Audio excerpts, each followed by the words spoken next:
Starting off this morning chilly. Temperatures in the 50s. We're at 54 right now here in Springfield, and we do have a couple of clouds. I don't think the clouds stick around throughout the rest of today. I think we get to see a little bit more sunshine by this afternoon. We're at 54 in Branson, 53 in Harrison, 50 in Fayetteville, 53 up in Rollin, again 54 here in Springfield. Through the rest of today, a very pleasant day, much like we had yesterday. Temperatures a little bit warmer. We'll top off in the upper 70s and lower 80s. Plenty of sunshine, dry and comfortable, just like yesterday. We've got a drier air mass in place that will keep our dew points in the 40s and 50s. We'll be very dry through the day. Lots of sunshine through the overnight hours, though. We'll have clouds increasing from northwest down to southeast. And after about 1, 2 o'clock, we'll have some showers moving in through the overnight hours and in through the morning hours tomorrow. So as you're heading out the door tomorrow, be sure to grab your umbrella and your rain jacket. We'll have another round of showers and storms through the afternoon on Wednesday, and a couple of these could be strong to severe, with the main threat being large hail and damaging winds. Wednesday we'll have again those scattered showers. Thursday, more sunshine, temperatures still in the 70s, maybe a shower or two through the day on Friday as we enter a very unsettled, warm, humid pattern for much of this weekend, with temperatures topping off in the 80s. We've got shower chances throughout the weekend and again into the beginning of next week. All right, thank you, Beth. We have some political coverage for you. An agriculture bill recently signed into law is causing a debate on farming regulations. The bill changes some ag rules to be statewide instead of allowing smaller jurisdictions like counties to make their own rules. One of the biggest issues around this is regulations on concentrated animal feeding operations. Supporters say the change is fair, but others are saying counties should make their own rules. Like if Webster County out here has stricter guidelines for confined animal feeding operations, I think I don't think that the state should come in and say, no, you can't have regulations stricter than ours. Critics of the bill say many Missourians asked their local county commissioners to protect them. Supporters of the bill responded, saying there are plenty of counties that think state regulations are adequate and do a fine job. A St. Louis judge has issued another order allowing the only abortion clinic in Missouri to continue operating.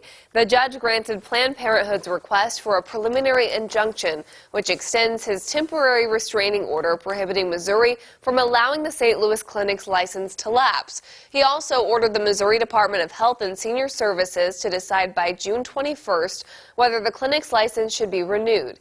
The agency declined to renew the license to provide abortions originally, citing concerns about patient safety. Clinic leaders say the state's move is part of an effort by an anti-abortion administration to eliminate the procedure in Missouri. The ruling, though, protects the clinic throughout the ongoing court challenge. You're right to know this morning, a Dallas County man who was responsible for a 5-hour standoff back in January is due in court today for an initial arraignment. During this standoff, police say Robert Mutter of Buffalo took a woman hostage and eventually let her go. Missouri State Highway Patrol SWAT teams ended up using tear gas to apprehend him. He's charged with unlawful possession of a firearm, unlawful use of a weapon, and resisting arrest, all of which are felonies. So again, he's due in court today on 3 counts of second-degree domestic assault. That's from an incident that happened last December. And a man who is charged with murder in the first degree and armed criminal action is expected in a Benton County courtroom this morning for a hearing. According to authorities, in May, they received a call from a woman claiming Travis Henderson was pointing a shotgun at her outside her home. When officers arrived, they found the caller dead from gunshot wounds. Henderson fled the scene and was later arrested after a short standoff. One person has died after a plane crash in Butler, Missouri yesterday morning. The FAA says this crash was into a grain silo just northeast of the Butler airport. The pilot that died in the crash was the only occupant on board. The name has not been released. The plane left from Florida and was initially headed to Johnson County, Kansas, but decided to attempt a landing at the Butler Memorial Airport and didn't make it. We have a Traffic Tuesday report for you. With school out for the summer, vacation is in full swing, so students might be busy at home, enrolled in summer camp or maybe summer school. That's right. Now, for most of the year, daylight hours usually means slowing to 20 miles per hour in school zones. But what do you do in the summer? Hannah Zettel joins us this morning with the answer. Good morning, guys. This week's Traffic Tuesday question actually comes from John Conley. He asks, my question is about school zones during summer. Most signs say the 20 miles per hour speed limit between certain times on weekdays, but is that all summer long? Now, I checked in with Nixa PD for a summer school zone refresher. You're driving to work at a steady speed. You've caught every green light and couldn't be sailing smoother until you see the flashing yellow lights indicating your worst nightmare, slowing down. People get in a hurry and tend to get a little too fast through there. But what happens to school zones during summer break? According to Lieutenant Jason Fleetwood, you'll have to keep your speed at 20, at least until Nixa's summer school ends on June 21st. We're out there the same way every day. Obviously, we have a focus on those school zones, and we're providing a safe environment for those kiddos getting to and from school. In Nixa and surrounding communities, a safe rule of thumb, slow down to 20 miles per hour anytime you see the flashing school zone lights. And even when summer school lets out, it's best to follow the posted speed limit, as patrol cars aren't dismissed with students. You'll still see our officers out and about in those parts of our community. However, we're not enforcing the school zone speed limits because those signs aren't flashing. Those flashing lights are coordinated with Nixa schools, meaning they shouldn't flash after school, during shorter breaks, and on long weekends. That wraps up this week's Traffic Tuesday tip. Thanks again for the question. If you have a traffic question of your own, let me know on Facebook or Twitter, and it might be featured. All right, Hannah Zettel with your Traffic Tuesday tip. Moving on to some faith coverage, the transformation of the old Central Bible College campus is complete. Last night, a group from South Korea called Good News Mission reopened the North Springfield lot after buying it in 2013. Crews have been renovating for months. The property is now one part church and another part missionary training called International Youth Fellowship. While the pastor speaks in Korean with a translator, anyone can attend the sermons. A 5-day conference kicked off yesterday, and hundreds of people, many of them Korean, are learning the Bible to spread to others. And a follow-up story that's positively Ozarks for you. Tonight at Hammons Field, the Cardinals take the field. Before that, the Heart of the Ozarks Sertoma Club will give a check to the Boys and Girls Club of Springfield for more than $124,000, all of which was raised during the Sertoma Chili Cook-Off in February. The money will be used for a new music recording studio at the Henderson Club.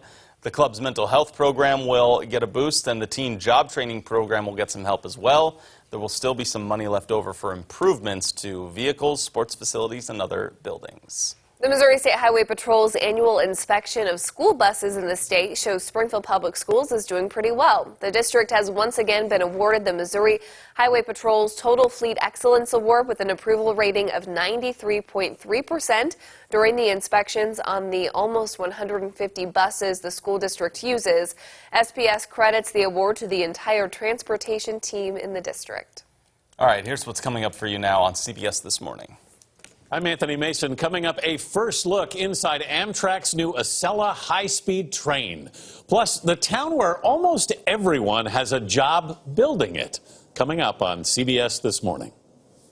All right, we have some trends happening for you right now. What's happening on Google Trends? World Cup. Women's World Cup, guys. You excited about this? When's it start? I can get excited about that. There's lots of good sports happening right now. Beth, it's been going on since Friday.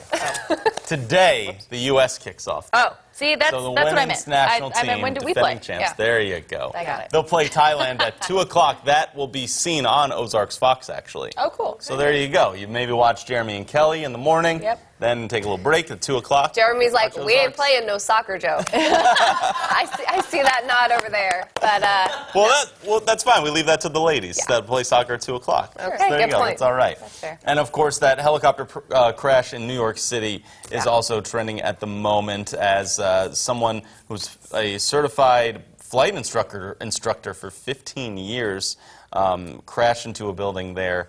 And just something that we're all still trying to watch out for and we figure know out details on. the National Transportation Safety Board is headed to Manhattan now to try and figure out what happened. We do know from a report this morning that it was raining this whenever that crash happened yesterday, and there was only about a mile visibility in wow. Manhattan. Okay. So. I had talked to my dad before that happened, and we were on the phone, and he was like, wow, it's raining really hard outside. Oh, Wow, really? no kidding. Oh, okay.